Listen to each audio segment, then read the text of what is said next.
Hello दोस्तों, आप देख रहे हैं लक्ष्य विद्यापीठ यूट्यूब चैनल। मैं पहले की तरह आज फिर से आप लोग के लिए 11 सितंबर 2020 का करंट अफेयर लेकर आया हूं। तो आप लोग मेरे वीडियो के लास्ट तक बने रहें। तो चलिए शुरू करते हैं। आज का पहला प्रश्न है, आंकड़ों के अनुसार कोविड-19 संकट के प्रभाव से गरीब और कमज़ोर लोगों को बचाने के लिए सरकार की प्रधानमंत्री गरीब कल्याण योजना (PMGKP) के तहत वित्तीय सहायता के रूप में लगभग 42 करोड़ लोगों को कितनी राशि आवंटित की गई है। तो पहला ऑप्शन है 75,540 करोड़, दूसरा ऑप्शन है 68,820 करोड़, तीसरा ऑप्शन है 62,910 करोड़ और चौथा ऑप्शन है 72,480 करोड़। तो इसका राइट ऑप्शन होगा ऑप्शन नंबर 2, 68,820 करोड़। तो इसके बारे में विस्तार से दिया हुआ है यहाँ पर, आप लोग वीडियो को स्टॉप करके इसको अच्छे से पढ़ के समझ लीजिएगा। चलिए बढ़ते हैं आज के अगले प्रश्न की ओर। अगला प्रश्न है, किस दो जिलों में central institute of petrochemicals engineering and technology CIPET skilling and technical support CSTS के लिए दो नए केंद्र स्थापित करने जा रहा है। पहला ऑप्शन है बेगूसराय और मेरठ, दूसरा ऑप्शन है छपरा और आगरा, तीसरा ऑप्शन है पटना और कानपुर, चौथा ऑप्शन है भागलपुर और वाराणसी। तो इसका राइट ऑप्शन होगा ऑप्शन नंबर डी, भागलपुर और वाराणसी। तो इसके बारे में विस्तार से नीचे दिया हुआ है, आप लोग अच्छे से इसको पढ़ के समझ लीजिएगा। तो चलिए बढ़ते हैं अगले प्रश्न की ओर। अगला प्रश्न है, स्टेप ऐप यानी student talent enhancement programme application को भारत के सभी जनजातीय विद्यालयों में एक मील का पत्थर के विकास में अपने गेम सीखने की ऐप को लागू करने के लिए किस किस मंत्रालय ने जनादेश मिला है। किस किस मंत्रालय से हो गया जनादेश मिला है। तो पहला ऑप्शन है कॉरपोरेट मामलों के मंत्रालय, दूसरा है वित्त मंत्रालय, तीसरा है जनजातीय मामलों के मंत्रालय और चौथा है गृह मंत्रालय। तो इसका राइट ऑप्शन होगा सी, गृह मंत्रालय। जनजातीय मामलों के मंत्रालय इसके राइट ऑप्शन होंगे। तो इसके बारे में विस्तार से दिया हुआ है, तो आप लोग अच्छे से इसको समझ लीजिएगा, इसका विस्तारित रूप। तो चलिए बढ़ते हैं अगले प्रश्न की ओर। अगला प्रश्न है, निम्नलिखित में से किस ई कॉमर्स प्लेटफॉर्म ने कोविड-19 महामारी के बीच सामाजिक भेद को प्रोत्साहित करने के लिए सोशल डोरी नामक एक नया हाइपर कैजुअल गेम लॉन्च किया है। तो पहला ऑप्शन होगा फाइंड, दूसरा है बिगडा और तीसरा है होम्स ऑफ 18, चौथा है इम्फीबीम। तो इसका राइट ऑप्शन होगा ए, फाइंड। फाइंड इसका राइट ऑप्शन होगा। इसके बारे में विस्तार से दिया हुआ है, आप लोग इसको अच्छे से पढ़ के समझ लीजिएगा। आइए बढ़ते हैं अगले प्रश्न की ओर। अगला प्रश्न है, NITI आयोग द्वारा गठित बहुआयामी गरीबी सूचकांक समन्वय समिति MPICC का प्रमुख कौन है। तो पहला ऑप्शन है संयुक्ता समदर, दूसरा है अन्ना राजम मल्होत्रा, तीसरा है अरुणा सुंदर राजन और चौथा है बाना नरेश।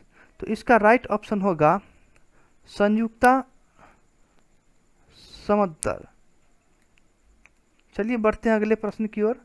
अगला प्रश्न है, उस पैराशूटिस्ट का नाम बताइए जिसने हवाई जहाज से पश्चिमी स्विट्जरलैंड के ऊपर 1520 मीटर लगभग यानी 5000 फीट की ऊंचाई तक उड़ान भरने के बाद सौर ऊर्जा से चलने वाले विमान से दुनिया की पहली छलांग पूरी की। तो देख लीजिएगा इस प्रश्न को, ज़्यादा इम्पोर्टेंट है। अगला है ऑप्शन है ए का अर्नेस्टो बटरीली, दूसरा ऑप्शन है इग्नाजियो कैसिस, तीसरा राफेल डोमजन और चौथा है एलेन बारसेट। तो इसका राइट ऑप्शन होगा राफेल, इसका राइट ऑप्शन होगा राफेल डोमजन। तो इसके बारे में विस्तार रूप से नीचे दिया हुआ है, आप लोग थोड़ा इसको अच्छे से पढ़ के समझ लीजिएगा वीडियो को स्टॉप करके। अगला प्रश्न है, 7 नंबर का प्रश्न है, सितंबर 2020 में निम्नलिखित में से किस देश में एक शक्तिशाली आंधी हाइसन ने तबाही मचाई? तो ए है नीदरलैंड, बी है दक्षिण कोरिया, सी है रूस और डी है कनाडा। तो इसका राइट ऑप्शन होगा कनाडा। कनाडा इसका राइट ऑप्शन होगा। आप लोग इसको अच्छे से देख लीजिएगा, नीचे में विस्तार रूप से दिया हुआ है, आप लोग अच्छे से उसको पढ़ के समझ लीजिएगा। चलिए बढ़ते हैं अगले प्रश्न की ओर।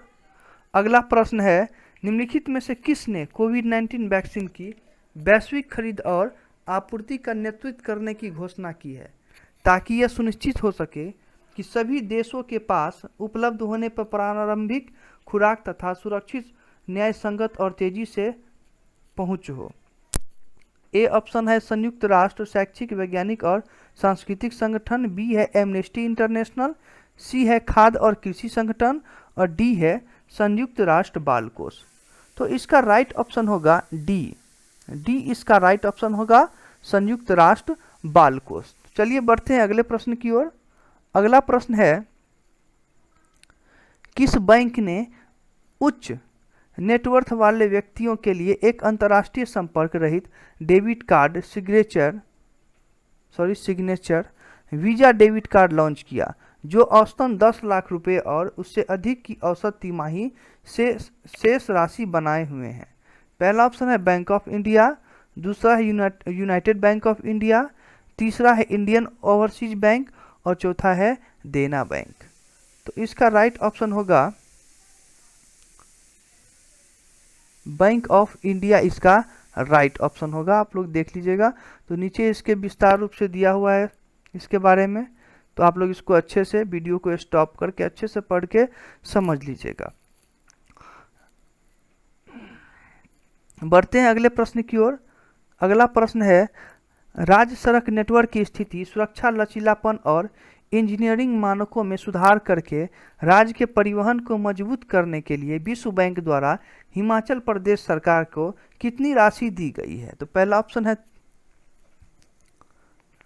तमिलनाडु, हिमाचल प्रदेश, दूसरा हरियाणा और ये है बिहार। तो इसका राइट ऑप्शन होगा हिमाचल प्रदेश, इसका राइट ऑप्शन होगा बी। इसको आप लोग अच्छे से पढ़ के समझ लीजिएगा, नीचे पूरा विस्तार से दिया हुआ है, इसका विस्तारित रूप आप लोग जरूर देख लीजिएगा अच्छे से। तो चलिए बढ़ते हैं अगले प्रश्न की ओर। अगला प्रश्न है, कोविड-19 महामारी से प्रभावित ऋणों के पुनर्गठन पर विचार करने के लिए वित्तीय मापदंडों पर पैनल का नेतृत्व किसने किया? इसकी सिफारिशें आरबीआई ने किसकी व्यापक रूप से स्वीकार की थी? पहला है दीपक पारेख, बी है सुनील माथुर, सी का है उदय कोटक और डी है केवी कामत। तो इसका राइट ऑप्शन होगा डी, केवी कामत इसका राइट ऑप्शन होगा। इसके बारे में व्याख्या दिया हुआ है, आप लोग इसको अच्छे से पढ़ के समझ लीजिएगा। तो बढ़ते हैं अगले प्रश्न की ओर। अगला प्रश्न है, फिच के अनुसार भारत की डीजीपी से मौजूदा वित्त वर्ष 2020 से 21 यानी FY21 में कितने प्रतिशत तक का अनुमोदन होने की उम्मीद है? पहला है -10.5%, दूसरा है -14.3% और तीसरा है 12.2%, चौथा है 11.8%। तो इसका राइट ऑप्शन होगा ऑप्शन नंबर ए राइट होगा इसका 10.5%। इसके बारे में विस्तार से दिया हुआ है, आप लोग इसको अच्छे से पढ़ के इसको समझ लीजिएगा। तो आइए बढ़ते हैं अगले प्रश्न की ओर। तो अगला प्रश्न है, इंडिया रेटिंग्स एंड रिसर्च के अनुसार भारत की जीडीपी के मौजूदा वित्त वर्ष 2020-21 FY21 में कितने प्रतिशत होने की संभावना है?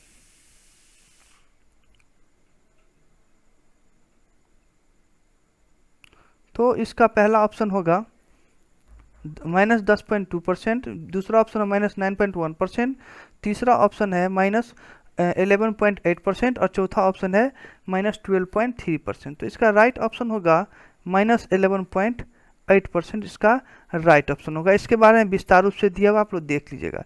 मैंने जितने भी क्वेश्चन शेयर किए हैं, जितना भी क्वेश्चन आप लोग को मैंने बताया है, सारा का विस्तारित रूप यानी व्याख्या नीचे अच्छे से मैंने आप लोग को नोट्स करके दिए हैं। तो आप लोग जितने भी व्याख्या हैं सबको अच्छे से पढ़ के ज़रूर समझिएगा, तभी आप लोग को एक एक समझ में आएगा अच्छे से। तो इसका मैं सेकेंड पार्ट अपलोड करूँगा क्योंकि ज़्यादा क्वेश्चन है इसमें। तो चलिए मिलते हैं नेक्स्ट पार्ट में। धन्यवाद।